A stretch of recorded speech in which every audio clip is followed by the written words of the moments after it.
Pinamumunuan po ng ating butihing kalihim na si Secretary William Manong Willie Dar.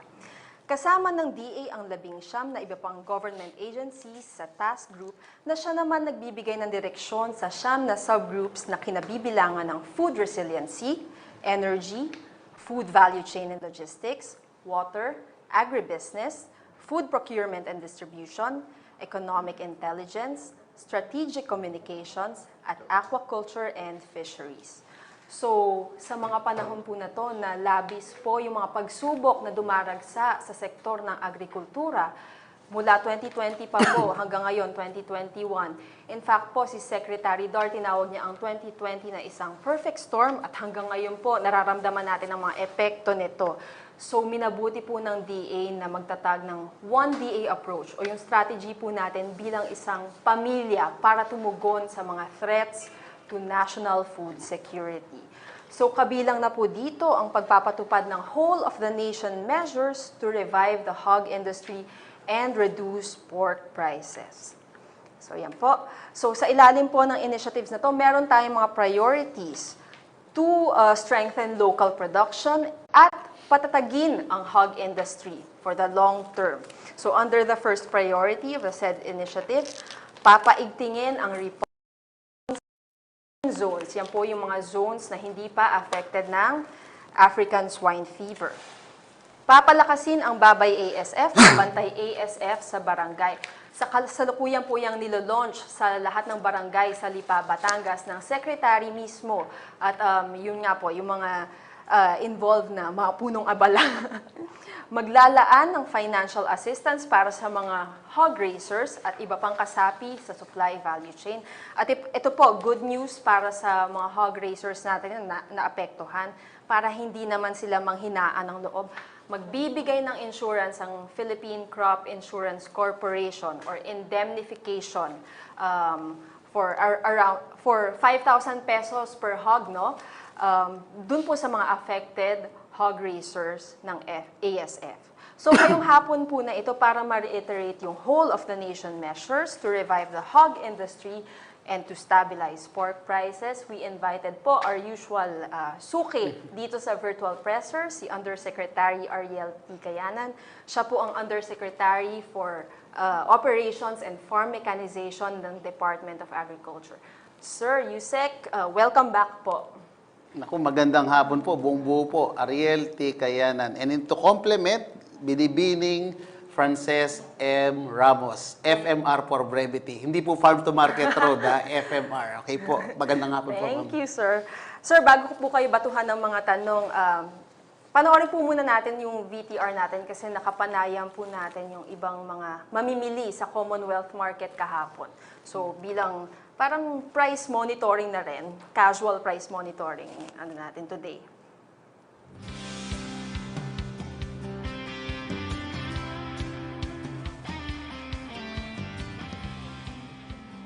Ang presyo po ngayon ng bako hindi bumaba. Para sa nakaraan, na 340, 330. Mas okay na po yung presyo ng karne ngayon. Pero kung pwede po sana, ibaba pa po nila kahit pa paano. Tumami na rin po kahit pa paano. Kasi nung nakaraan, mas ulit kasi mahal ang binigay.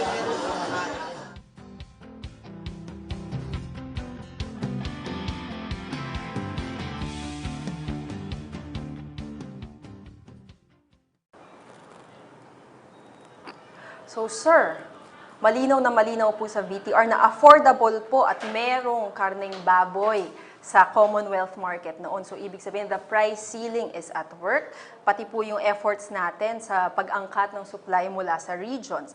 So, sir, ano pong reaction nyo dito? Mukhang magandang balita po, pero tuloy-tuloy po ba to, sir? Mahirap na pong umasa. Ma'am Frances, ang aking pong reaksyon ay become lighter and easier because you have just shown the pressure, the VTR. Bakit po? Sabi po nung isa doon, nakita ko po, naka-highlight, ay meron po. Ibig sabihin, available. Pero tatigil po ba tayo doon? Ang pangalawa po, ay affordable po ba? Sabi po niya, 340 to 330. Bagamat ang satisfaction level ay hindi pa po talaga sapat, ang sabi nila baka pwede pang ibaba, pero from the height of 400 to 390, 390 to 400, ay may 340 to 330 at unti-unti po nating wino-workout na bumaba po yan. Okay. Okay. So, yan po, optimistic po yung projections natin for the next, sana po, 60 days habang the price freeze is in place. So, sir, kamustahin naman po natin yung mga supply na nanggagaling sa iba't ibang rehiyon. Siguro po, bigyan niyo po kami ng general picture kung saang rehiyon po manggagaling at how much volume po yung ma-expect natin. Sapagkat Ma'am Frances, tayo po ay, alam naman natin, everybody knows ay nagka-ASF po tayo. Yung mga dati po na sapat or nagbibigay po, nagsusupply, ay hindi na po makagawa.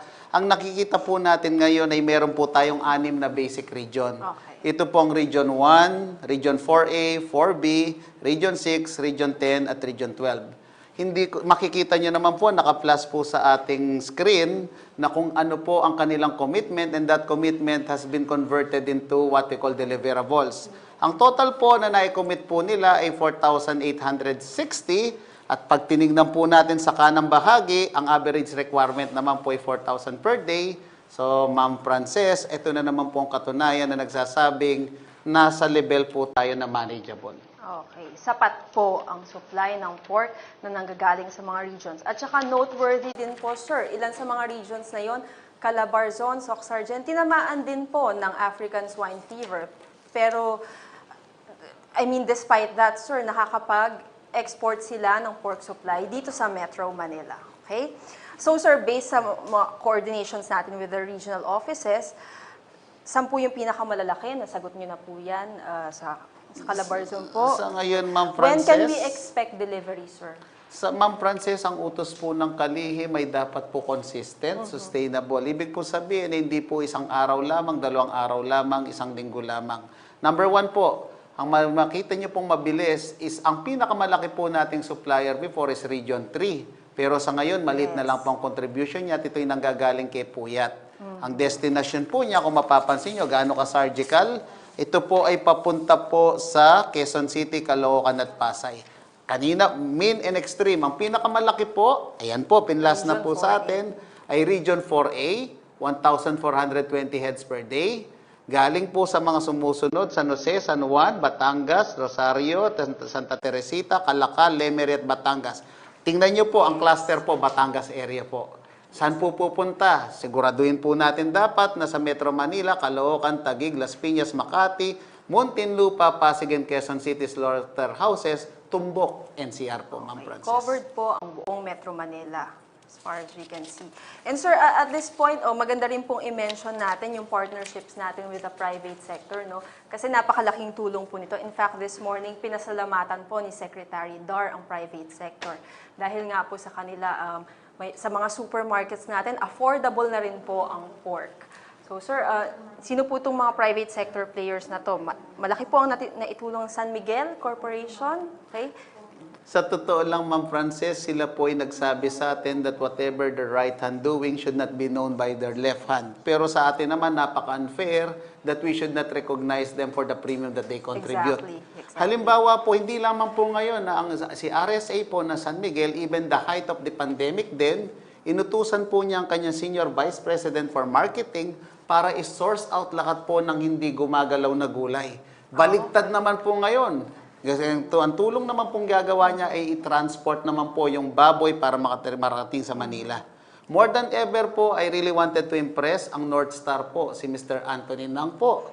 Talaga pong hindi lang po niya dinadala sa mga prime distribution node tulad po ng SM at iba po pong area, yung pong tinatawag nating cherry, Foderama, pero po ang ginagawa pa po niya, tama po ang presyo. May mga importers din po that are willing to help, like yung Filipino-Chinese Federation, na kung saan nag-import po ng mga carcasses at iba pong mga what they call pork-related. Ma'am May, ito po isang senyales that it is not the whole of the government approach, it is the whole of the nation approach na po tayo. Yes, very nice po, sir, na na-reiterate yan. No? In fact, meron po akong list dito ng pinasalamatan ni Secretary Dar this morning. So, na-mention na po ni Yusek Ariel yon, San Miguel Corporation, SM Markets, North Star, Bounty Fresh, Pro Pork, National Federation of Hog Farmers, Biotech Farms. So, COSPA, yung pong sa South Cotabato po, mga 10,000 hogs po yata a week yung nakomit nila sa atin. And then, other hog raisers in Vismin. Sorry po kung may nalimutan. Pero kailangan po namin sagutin yung next question. Ito po, sir, potential issue. Kalaruin lang po natin saan po i-deliver or yung sa Visayas and Mindanao naman po, sir. Of course, ang target po natin ay NCR. And just to assure, hindi naman po dahil meron po tayong inherently suspicious tayo, but because these are the instruments that are available. Ang mga yan po ay binibigyan po natin ng transport, quarantine veterinary certificate na ang final destination po niya ay Metro Manila. And of course, for those who will be deviating, they're the exception. Ang regular po ay should be rewarded. Yun naman po na should be apprehended. Okay, sir. Sir, kasi meron po mga natutunagan na may mga baboy daw po na bumabagsak sa Bulacan.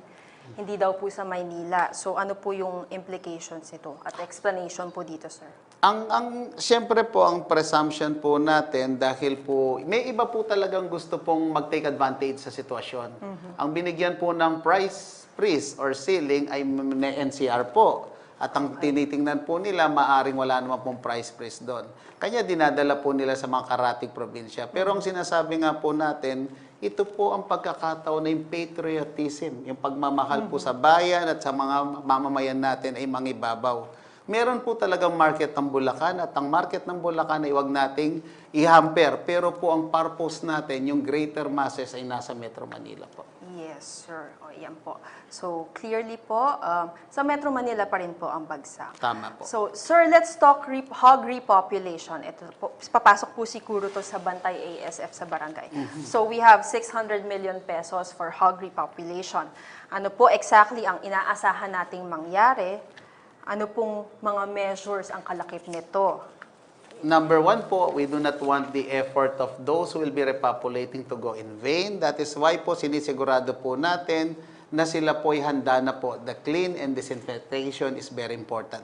Number two po, of course, we will be assisting them on getting the sources like piglets or semen for that matter. And number four po, the insurance should be provided so that the confidence level naman po nila, kung wag naman sana, pero may risk factor at kapag nangyari pong risk na yon ay maita-transfer po natin ang risk dun po sa insurance. Okay. So, sir, marami po sigurong magtatanong nito dahil maraming naapektuhan. Sino-sino po ang pwedeng mag-avail sa ating repopulation program? Actually, Do we po, have guidelines? Ma'am Frances, iba't ibang level. Ang mga backyard farmers po natin who before the pandemic composed of the 65% of our hog population. Of course, yun din po namang institutional big commercial grower po natin can also avail. Different po ang provision natin sa kanila. Yung iba po ay direct resources na galing po na pwede nating ipamigay. May mga indemnification po kapag may nangyari po sa kanila na hindi inaasahan. At doon naman po sa mga malalaki ay tutulungan po natin sila to access credit na mababa naman po ang interest natin, Ma'am Frances. At tama po yan, sir, kasi po yung malalaki na apektuhan rin po sila ng ASF, no? At may ikinalugi rin po sila. Ito, sir, focus po tayo sa Babay ASF or Bantay ASF sa barangay. Okay? Ano po yung general objective nito? Clear naman po. Tapos this afternoon, ilo-launch po siya sa Bataan. Nilaunch na po siguro by this time ni Secretary Dar.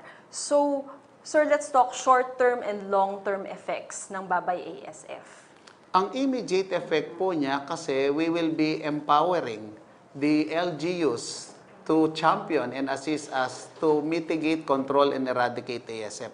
Dahan-dahan po yan. Ito po yung tinatawag nating abrupt or revolutionary. Yung revolutionary naman po are the biosecurity measures that we are actually putting in place. Wala po kasing substitute sa nagko-quarantine. And exercising quarantine means respecting regulation or documents. And those documents should be given a lot of integrity po. So, dito po, ang pinaigting po ng Secretary, DA should not and is not the sole responsible or accountable for eliminating or controlling or mitigating ASF. It should be in partner with the champion. We're referring to the LGU because they are the ones who have grassroots authority hanggang pong purok, sitio, barangay.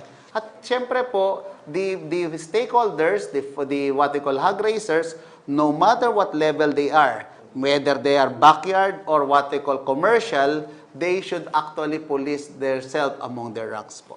Yes, well said, sir po. Kasi ang ASF po, isa po siyang global pandemic din, no? Hindi lang po sa Pilipinas nangyayari to. Okay? So, at this point po, sir, let's go to the questions sent in by our friends from the press. Okay, sila po si John Enriquez ng DZAS, Eileen Mencias ng Abante, Annabel Surara ng DZEC, Shaila Francisco, TV51 News, Carl Ocampo, Philippine Daily Inquirer, Revin Ochave, Business World, Michael Goyagoy, DZXL-RMN, Ray Pelayo on TV News, April Rafales, ABS-CBN, and Mau Simeon, Philippine Star. First question po, sir. I think this was sufficiently addressed, pero kung gusto niya po pa pong mag-elaborate, sir, what assistance will be given to hog racers? Siguro po By John para mas Enriquez. klaro at maliwanagan ng ating mga mamamayan, ay didiinan ko na lang po. Una, Okay. kapag po nagkaroon ng ASF or namatayan. So immediately po yung mga tinatawag nating backyard at most 20 heads ay binibigyan po natin ng 5,000 per head or per pig na indemnification fund. For those pigs na namatay naman po, ma'am, namatay na hindi po siya na-report, ibig sabihin po na hindi na-identify, ay kino-qualify po natin na nagalat po tayo ng 400 million livelihood assistance under the QRF. Yung request pong yan, we can be coursed through with our partner, we're referring to the LGU. So marami pong modalities yan at yan po ay pinapa-farm out po natin sa ating mga RFOs. Ang pangatlo po, the department coordinated with the Government Financing Institution or GFI for the provision of, ma'am, ito po maliwanag, flexible loans and low interest at saka mahaba pong bayaran of the hog sector, particularly the semi-commercial and commercial racers. Under the ACPC, si Ma'am Jojo Badjola po, 500 million is allotted po for smallholders and semi-commercial racers. While commercials and semi-commercial racers, especially the ASF-free areas, nandyan po ang ating partner, Land Bank of the Philippines, na nag-allocate po ng ma'am, 15 billion worth of loan program. Hindi po magpapatalo ang DBP. Parehong nasa P po ang dulo. 12 billion naman po siya and all subject to respective BAM guidelines and policies po. Okay. So, yan po. That gives us hope po, sir. Lalo na po sa mga hog racers natin. Ito po, from Eileen Mencias of Abante. For how long can you assure the delivery of pork and chicken to Metro Manila? With some of the demand shifting to chicken, how soon will we feel the shortage in chicken supply? May shortage po. Ipapaunawa lang po natin na hindi po nagmamarunong or nagmamagaling ang DA dito. It has to be a coordinated effort to sustain this. Imagine, ang sinasabi po ay marketing and transport support ang binibigay po ng DA para makarating po rito. But the source should be coming. The fountain can never be greater than the source. Ang source po ay yung mga mismong mag-hog racer natin. So yung pong relentless nila at patuloy nilang pagpo-produce, pagre-repopulate is very important po, ma'am. Okay, well said, sir. Annabel Surara of DZEC, pakipaliwanag po ang sinasabi na umano'y manipulation sa karneng baboy. Kailan po ba maaasahan ang pagbaba ng presyo nito sa palengke? Nasagot na po. Paki-update po o the price ceiling ng baboy. Siguro po ang tanong niya kung nasusunod po ba. Yeah. Ma'am Frances, the secretary has that character or that what we call person to accuse. Pero pag nakita mo na po na ang baboy ay 400 pesos na po doon sa merkado, I'm sure somewhere else within the chain or within the what we call level ay meron pong nang-aabuso. Maliwanag naman pong sinasabi ng ating mga hog growers, ang farm gate price po nila ay nandun po at naglalaro within the range. Bakit po pagdating po doon sa merkado ay nagbabalon or nag-spike? Kanya nga pong sinasabi ay may nagnamanipula. And that is something that the DA is trying to find out. But more than ever, ang priority po muna natin ngayon, while looking for those what we call exemption, ay dalin muna po natin under our initiative yung accessible at affordable na meat dito. Okay, sir. Shaila Francisco, TV51 News. Sinasabi ng mga tindera at hog raisers na kokonti ang dumadating na baboy at hindi tatagal ng 1 linggo. Kaya pa ba mag-supply sa buong 60 days na may price cap? Kailan pwede simulan mag-avail ng subsidy? Siguro po ito yung sa transport subsidies po, sir. 21 pesos per kilogram, if I'm not Tama. mistaken. Yeah. Ma'am Frances, yung pong kaya po ba? Well, of course, we've been working day by day.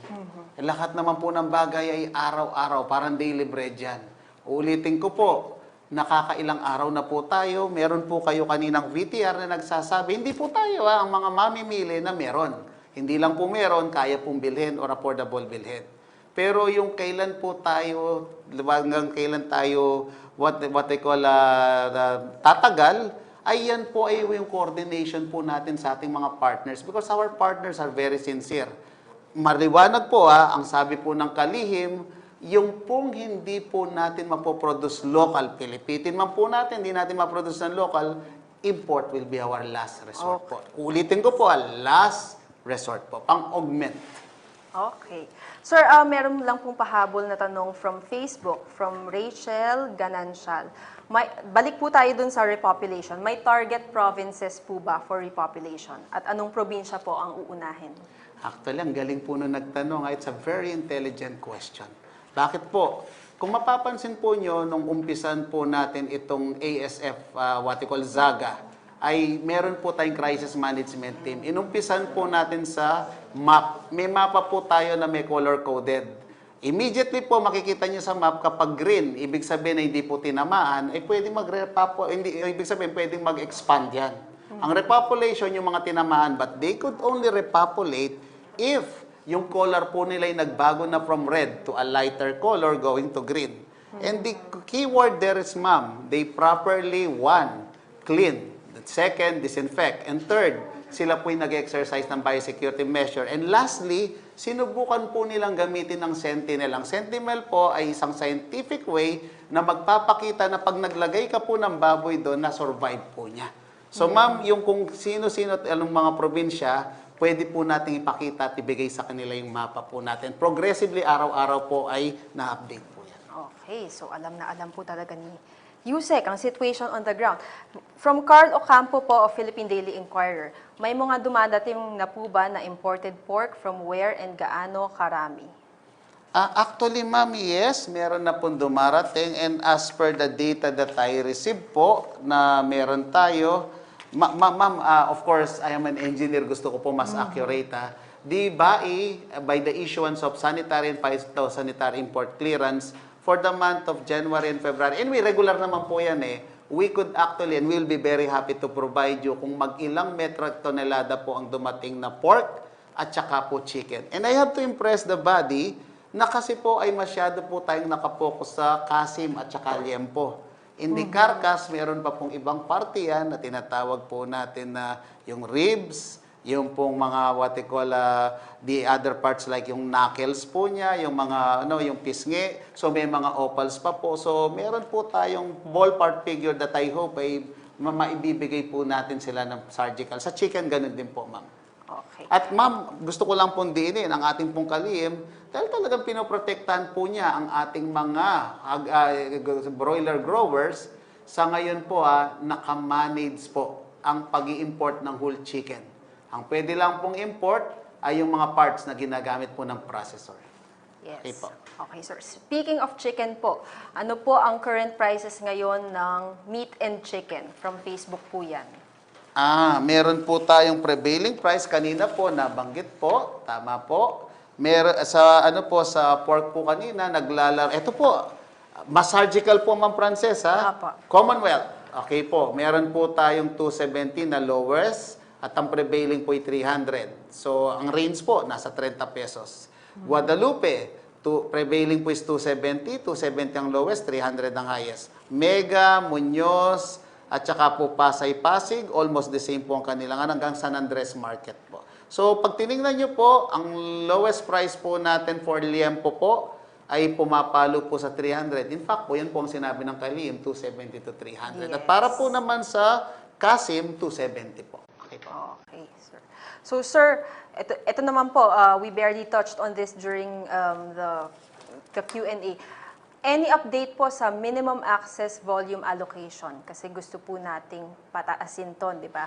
So, I think nakausap na po natin ang Tariff Commission regarding this and reducing the tariffs for pork products. Ano pong status niyan, sir?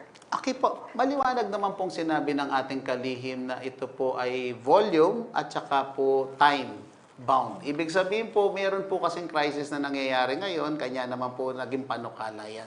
So, kung mapapansin po ninyo, meron po siyang 1 year na panukala and instead the 6 month, nagbabari po yan, depende po sa pag-aaral po natin. Sa tariff naman po ay, if I'm not mistaken, ang grupo po ng Policy and Planning at nakipagkonsulta naman po sa mga stakeholder ay nagpresenta na po sa CTRM, the Committee on Tariff and Related Matters. Sa ngayon po, nasa kamay na po ng CTRM kung ano pong rekomendasyon na ibibigay po niya dun sa ating mga susunod na mga kapanayan po. Okay, sir. Natunugan din po ng mga reporters natin yung Memorandum Order Number 13, yung regarding the implementing guidelines on transport support for hog raisers. So, hawak ko po siya ngayon.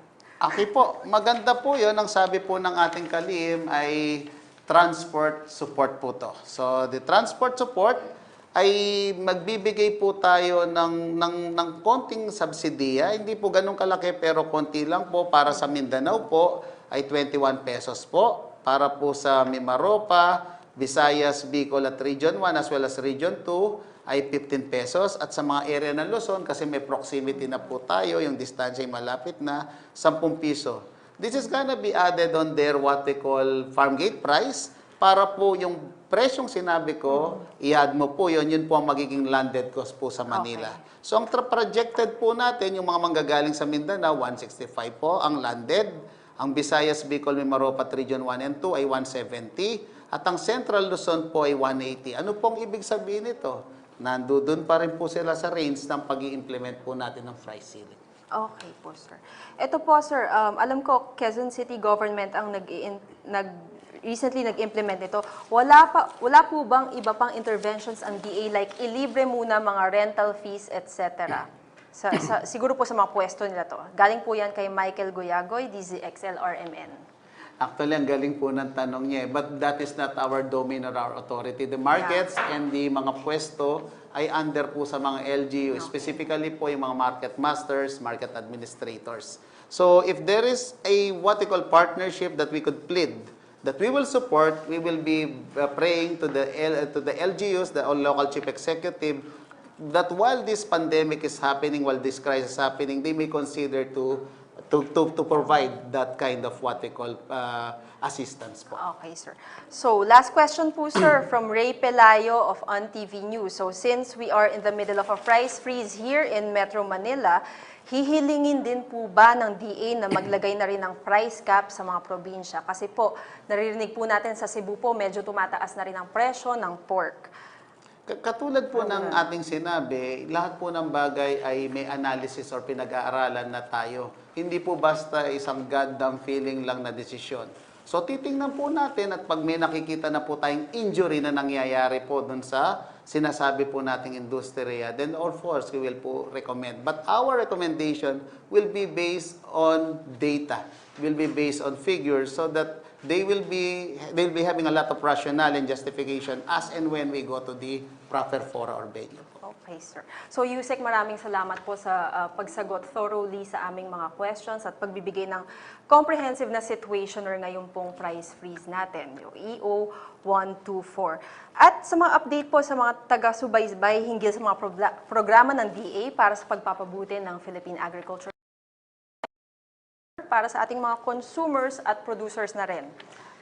Ito pong mga nangyayari sa atin ay hindi po permanente. Ito po yung mga pangkasalukuyang challenges. They are not actually problems na hindi masosolve. They are challenges that makes us strong. It only challenges our unity, our coordination in the way in how we address things. So dito po ang pinananawagan lang po ng ating mahal na kalihim, magtulungan po tayo dahil harmony is the strength of every society, especially our nation. Wow, very well said, sir. So on that note, sa amin pong pagtatapos, sinisiguro ng DA katuwangan iba't ibang partner agencies na sapat ang pagkain para sa lahat.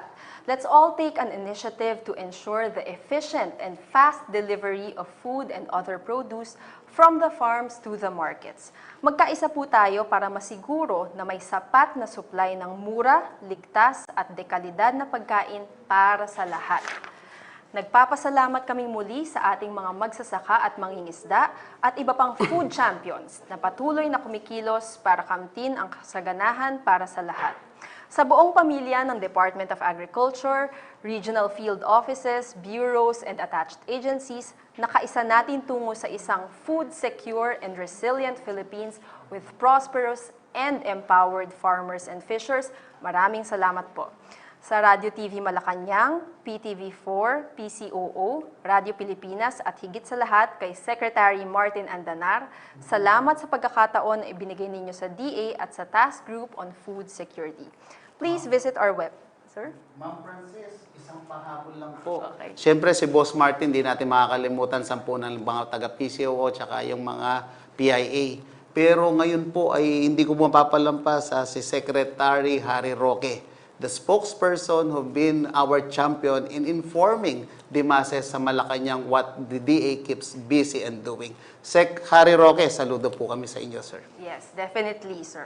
And then please visit our website, da.gov.ph, or like our official Facebook page, Department of Agriculture, Philippines. Muli ako po si Frances May Ramos, sa ngalan po ng boss ko ni Assistant Secretary Noel Ocampo Reyes. Ito po ang 76th Virtual Presser ng IATF. Magandang hapon po. Good afternoon.